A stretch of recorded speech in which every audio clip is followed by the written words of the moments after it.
Microphone working? Excellent. All right, so we're having a little bit of an issue with the camera in front of us. It wasn't loading for some reason. Sometimes drivers can get off on the wrong exit. Now, with that said, let's get right to this real quick. There was an emergency message. Also, howdy to everybody. Let me see how everybody's doing in the chat section. Looks like everybody's doing well. I'm going to go specifically to assess the spiciness of the comments. I'm going to look through these people. I'm going to look for Zimmerman. Let me see what we got. Zimmerman last said... Greenland colder than Alaska. Okay, doesn't look that spicy. Something about Trump. Yep, we've reached habanero. Let's get right to it, people. There was an emergency message from the Social Security Administration. Specifically, it is emergency message 24027 REV revised. Now, let's go through it real quick. This particular emergency message is essentially talking about vocational allowances. What are vocational allowances? That is where a judge or potentially a DDS rep, but more so a judge, an administrative law judge, will adjudicate a claim, will judge a claim, and say that somebody is either disabled or not disabled at the fifth element of the five-step sequential process. The five-step sequential process, you guessed it, has 5 elements. 1, 2, 3, 4. 5 is the one that we're worried about here. Now, what is element 5? Can you do any other jobs in the national economy? Are there any other jobs that you might be able to do? And if there are, you are not disabled. But if there aren't, you are approved for benefits. So let's talk about this real quick. The purpose of this emergency message clarifies and consolidates guidance related to evidentiary support for certain not disabled determinations and decisions that use the medical vocational guidelines as a framework for decision making. It explains heightened evidentiary and articulation requirements about certain dictionary of occupational title occupations whose continued widespread multiple courts have questioned. All right, so here's the deal. Let me make some English out of all of that jazz right there. There have been higher courts that have read through the decisions rendered by lower courts. What are the lower courts? The lower courts are the Social Security Administration adjudicators, your judges, your AAJs and your ALJs, the people you go in front of for your hearings, and the judges that review those judges for grounds where there might have been some error as to fact or law. Now, with that said, they're saying that there are certain jobs in their magical big book called the Dictionary of Occupational Titles that basically should not be used to find somebody not disabled unless there are a heightened level of evidentiary requirements used. Put another way, they have to do additional stuff to be able to use these jobs to deny somebody. We're going to go through those. We're going to get you all set up. That way you understand how they can't use these aggressively against you in future adjudications. Let's get right to it. Background. At step 5, element 5, can you do can you do relevant transferable skilled work? Can you do any other job in the national economy? It's unskilled, semi-skilled, fully skilled, okay? At step 5 of the sequential evaluation process for adult disability claims, and at the corresponding step in the medical improvement review standard, which is like a 8-step sequential process used in continuing disability reviews, we must determine whether an individual can adjust to other work given their residual functional capacity along with their age, education, and work experience. Put it another way, element 5, this little guy is the cleaver. If you think you're going to be found disabled, you got to get past element 5 if you don't meet, equal, or exceed a listing. And in that case, maybe you got a grid out option, but bottom line is you have to get 1, 2, 3, 4, 5 elements beaten. And element 5 is, are there any other jobs in the national economy? You could literally be living in Florida and they could claim that there are jobs in Alaska, although they're not required to. They're not required to give like geography as to where they're available, just like how many are available in the national economy, which is total BS. But hey, we let them do this. So bottom line is this, element 5, it's bad because they can just go into the DOT book and say, oh, well, this job looks pretty good. This job looks pretty good. And they look at their framework and they say, well, the reasoning is this. Their walking capacity is that. Their sitting capacity is this. It looks like a good fit. But not for these jobs. Because higher level courts, district courts, circuit courts, Supreme Courts have come down. They've rained fire on the Social Security docket system and basically concluded that they have no idea how the hellaroo these lower level judges have come to the conclusion that somebody is not disabled based off of these jobs. And when I read you the jobs list, you're going to be like, wow, I might have heard that in my hearing. And then you're going to be like, who the hell, who even does that job anymore? And that's the real, keep that in mind. As we roll through this, when I tell you the job names, remember who actually does these jobs today. That's the big thing. That's why they created this emergency message. All right, let's get right to it. In determinations and decisions in which the medical vocational guidelines do not direct an outcome under our rules, we use the medical vocational guidelines as a framework for decision making. When we use the medical vocational guidelines, the work guidelines, right, as a framework and make a finding of not disabled, we must support the finding with evidence that an individual can adjust to work that exists in significant numbers in the national economy. Remember how we did a video specifically on significant numbers? I'll do a link later if you guys remind me, but basically it was just under, I think it was under 9,000. Actually, hold on, I can look it up for you. Hold on, let me look it up for you real quick. That way you're on. Hold on, because you could use this in your hearing. Hold on. It would absolutely flabbergast your attorney. Hold on, I'll tell you real quick. I have the ruling somewhere over here. Hold on. Let me scroll. Let's scroll a little bit faster, a little bit slower, a little bit faster. Boom. Here it is. Okay. Then we identify, and this was under emergency ruling 24026. Then we identified the SOC occupations with fewer than 1,000 employees over 9 geographical areas. In each of the 9 U.S. Census divisions in the 2020, 2021, and 2022 OEWS panels. So basically, if they proffer a job that you could potentially do in a hearing for disability benefits, and it has less or equivalent to 8,991 jobs available in the national economy, then that job is not acceptable for the adjudication. And you have to go ahead and object to the use of that job going forward. Again, 8,991 of those jobs available in the national economy. You have to object. That can't be allowed in. All right, let's go. Let's keep rolling with this. I remember too, when that first came out, I had like 4 or 5 hearings where the judges didn't even know about it. And then I was the bad guy because I was, not, a lot of you think like, a lot of you are like, I want to go to law school one day. The judges will love how much law I know. No. That's not how it works. The judges get pissed when you teach them something that recently came out. That's how it works. If they sold that before people went to law school, not a person would end up in law school. All right, let's keep rolling with this. When we must use the medical vocation guidelines as a framework and make a finding of not disabled, we must support the findings with evidence that an individual can adjust to work that exists in the significant numbers in the national economy. Problem was the higher level judges couldn't figure out how they did their magic in denying the person because it didn't make sense. There wasn't enough logical connection based off these jobs that they presented. In the medical vocational guidelines and our other rules, we take administrative notice of the DOT, Dictionary of Occupational Titles, and its companion publication. Its companion publication has a nice suit. It stands next to it. It's got a little sweater vest. The selected characteristics of occupations defined in the revised Dictionary of Occupational Titles, known as the SCO, as reliable sources of occupational information. So those are the 2 big books that are now digitized that they use to find jobs that they could claim that you could do. So if you're found disabled and going through a CDR, they use the 8-step sequential process and they could potentially find jobs that you could do, and then you lose your benefits. If you're trying to get disability benefits and you don't currently have them, 5-step sequential process, element 5, bottom line, if they find jobs that you could potentially do in the national economy, you don't get benefits. So it's important. It's very important. All right, here we go. We may also use vocational experts or vocational specialists as sources of job-related information when providing evidence. VEs and VSs may use any reliable source of job-related information that is commonly used by vocational professionals and is relevant under our rules, along with their professional knowledge, training, and experience. Now, I'll be very fair with you. It is the professional knowledge, training, and experience that gets these vocational experts in trouble, because when you start citing to state law versus fed law versus this versus that, they don't know what's going on, and then the judge gets angry because then again, you're providing something that the judge didn't know, and then you are the enemy.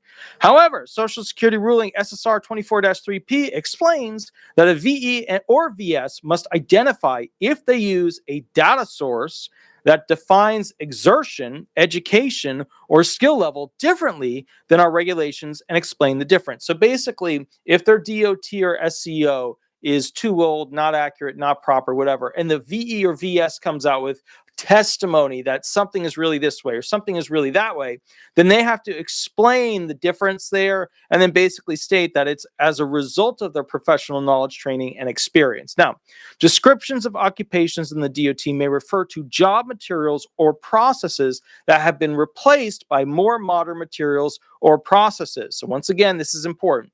Description of occupations in the DOT may refer to job materials or processes that have been replaced by more modern materials or processes. Here's what happened. The SSA was working on creating a new version of the Dictionary of Occupational Title. They spent millions upon millions upon millions upon millions, just keep going, upon millions upon millions upon millions on this new system. Commissioner Martin O'Malley came in and he cut it. He said, no more. We are blowing money. We're barely over halfway done with this thing. We are not where we need to be. We are using the DOT and going forward. Now, the DOT is old. It's ancient. It was part of the great biblical texts of the Social Security Administration in earlier years. It is not up to date, which is why judges are coming down and saying, hey, guys, your book, the thing you use to decide if somebody should be found disabled or not, is not good. It's not up to date. We don't even know if these jobs really even happen anymore. Here we go. So descriptions of occupations in the DOT may refer to job materials or processes that have been replaced by more modern materials or processes. Like the DOT doesn't have internet. It doesn't have modern computers in it. Just to like give you guys a little flavoring and understanding of how old the DOT actually is. Some courts have therefore questioned whether some occupations continue to be performed in the manner in which they are described in the DOT. District Court, Circuit Court, Supreme Court came back and said, what are you doing denying people on a job that doesn't even exist anymore? To ensure that our decisions are adequately supported, we are clarifying the evidence needed to support a finding of not disabled with respect to the occupations listed below. So basically, they're going to give us a list of occupations that are not performed in the manner in which they were written into the DOT, and therefore they can use them, but there's some restrictions on when they can bring them forward and keep them. All right, here we go. All right, let's get this rolling. So descriptions of the occupations in the DOT may refer to job materials or processes, yada, yada. Policy. An adjudicator, a judge, okay, may not cite any of the DOT occupations listed below to support a framework not disabled. So they can't deny you with these determinations or decisions without additional evidence from a VS or VE supporting the adjudication's conclusion that as the occupation is currently performed. So what they're saying is if they want to proffer one of these jobs, a vocational expert has to actually explain how the job has changed, what new materials they're using, what new styles of things that they're doing, how they're using computers as a result of it, and then modify the job as a result of the hypothetical question that the judge is asking, which is a hypo about a hypothetical person as to whether that person can perform that work based on your limitations, okay?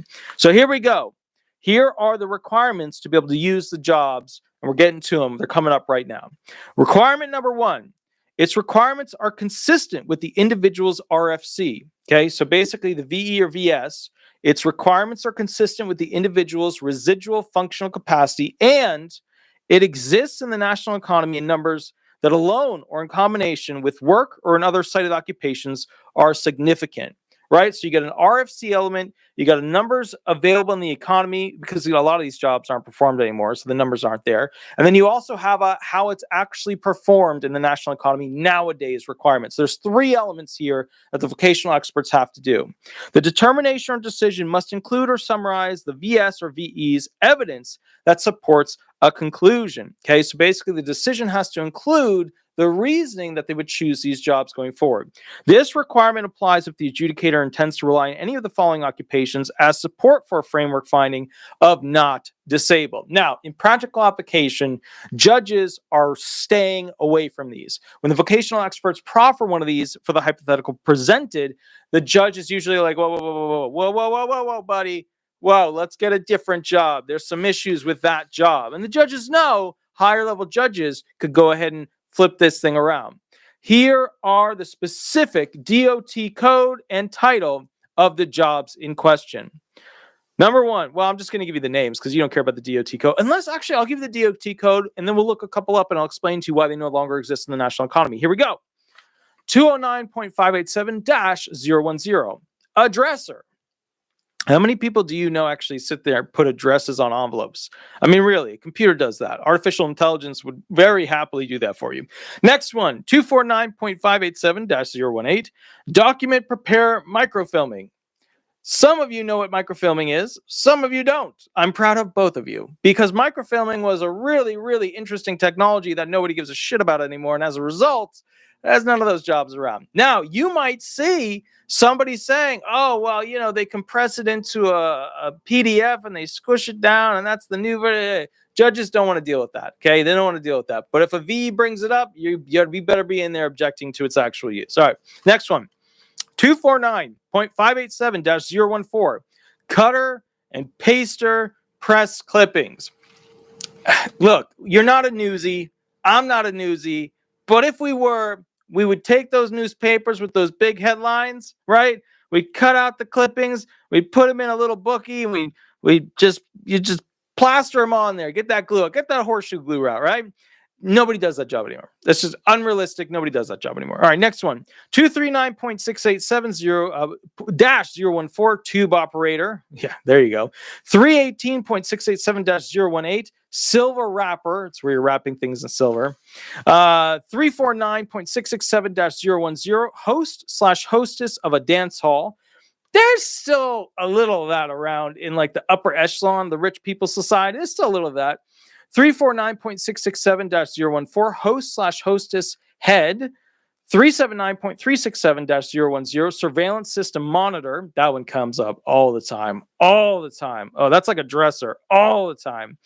521.687-010, almond blancher. Almond blancher. I always like to refer to that one because nobody knows what the hell an almond blancher is. They're getting rid of it. They're kicking it to the curb. It's a no-go. It's a no-go at this point. 521.687-086, a nut sorter. Maybe if you were in Cuba, but not America. Nut sorter is just not commonplace anymore. Next one, 726.685-010, magnetic tape winder. That one needs no explanation at all. You guys are good on that one. 782.687-030, puller through. I'm going to come back to that one. I just want to finish the last one here. 976.385-010, microfilm processor. Again, obviously these jobs are super antiquated. Let's take a look though at puller through person. Okay, so we got 789.687, right? And then we got -030. Let's take a look at this pup real quick. All right, so let me see. Puller through. Okay, let's get this in the Dictionary of Occupational Titles. Here we go. All right, let's get you. Now, here's the definition specifically for puller through. Okay, it's 782.687-030, SVP of 1. So, you know, short demonstration, you learn how to do it. Last time it was updated was in 1977, before the internet, before most computers, right? Reasoning level of 1. All right, let's get to it. Strength is which I can't read it. Strength SGED R1 M1 L1 SVP1 DLU 77 GOE 6427. All right, here we go. Pulls. This is the tiniest font. Hold on, let me blow this thing up. Pulls loose ends of stitching threads from outside through to inside of gloves and mittens with hook, knot threads, and cuts off loose ends with scissors. So basically, you're a fancy glove maker. Basically, you're in the category where they would do that thing where, you know, essentially they were making fancy stuff that fancy people would buy to look fancy. Right. So if you're going to buy something from Chanel, maybe, you know what I mean? There's still some people. But in majority, those people are just not around anymore. It's just not realistic. So anyway, in case you're worried about being a puller through, you know, it's just, you know, that is what it is. All right. Now, note, alternatively, adjudicators may support the determination or decision with other occupations appropriate to the facts of the claim. This approach may be the most efficient way to ensure our burden at step 5 of the sequential evaluation process is met, and that the record contains the necessary evidence to support the not disabled finding. In other words, what they're saying here is, note, judges just don't use these jobs. Use other jobs. I know you love these jobs. They've been using them for decades. Don't use them. They're not good anymore. They don't make any sense. Next. Questions. Okay, so this is basically where they tell you who to call if you have questions. Remember, these are internal documents from the SSA to SSA people. So just so you're clear on it, originating office is ORDP, ODP, and specifically this is for basically any local adjudicators, DDS reps, ALJs, AAJs, things like that. But it is an internal emergency message document from the Social Security Administration. Now, with that said, just for everybody joining now, I'm going to summarize. There is a list of Step 5 vocations that they can no longer use without additional requirements that they have to put on the record to state these particular jobs to give you a finding of not disabled. They could use these potentially against you if you were trying to be found disabled. They could use these potentially against you if you already have been found disabled and are going through a CDR. The jobs are address or document preparer, microfilming, cutter and paster press clippings, tube operator, civil wrapper, hostess, dance hall, hostess, head, surveillance system monitor, almond blanchisher, nut sorter, magnetic tape winder, puller through, microfilm processor. Okay. Bottom line is that there are 3 elements that you need to know about this in particular. Number 1, there have to be enough of those jobs in the national economy to quote to them. Number 2, it has to be consistent with the hypothetical individual's RFC. And number 3, they have to explain how that job would be done nowadays if it were done, what new technologies, what new techniques, etc. would be done. Now, side note, most of these jobs are hard to find, which means that vocational expert has not done an analysis on that job recently. So you can attack the vocational expert's testimony by basically, going after the last time that they reviewed the job, did a citation and a process of saying, okay, they have this many people who do it. They call people, they interact with them, yada, yada, yada. So bottom line is very simple, very straightforward. Those are jobs that are out now for the most part. Judges are not going to be using them going forward. Now, we have another video. The next video is specifically about overpayments when the SSA goes ahead and just forgets them, and when the SSA really digs in and says, oh, buddy, going to look at this thing real quick. I will catch you at the next video again, about 10 to 15 minutes, and I will be there. I'm going to put the link to the next video in the chat section right there. Please remember to like and subscribe. We only got 183 likes, but we got 560 people in here. Let's get some of those likes going on. With that said, please remember to, the big thing, go to Google, type in disability resolution or disability resolution law firm or disability resolution Florida, and leave some stars on Google. Okay, I love seeing this when they wake up. They kick me into go mode, and I'm going to need it tomorrow because I have to go work at the homeless center tomorrow at the Samaritan Resource Center, and it is a 7 a.m. wake up, and it is rough. It is a rough drive. I have to drive out of the county I'm in into another county to go work with the homeless. They line them up. It's not easy. So with that said, please remember, I go live on Mondays and Thursdays, although we're going to actually be doing it Tuesday, where I'm going to answer questions for free. You can call up, ask me questions, whatever you want. Bottom line is, if you have a bigger question, a bigger situation, you need a full private hour. Private hour contract is in the bio below. I will catch you at the next video in 10, 15 minutes, and I will see you there. Thank you so much. Attorney Walter Hnot, most of you subscribe to Disability Attorney in America. And here we go. Check for the link in the chat. I'll catch you later. Thanks so much. All right. Bye-bye, everybody. Bye-bye.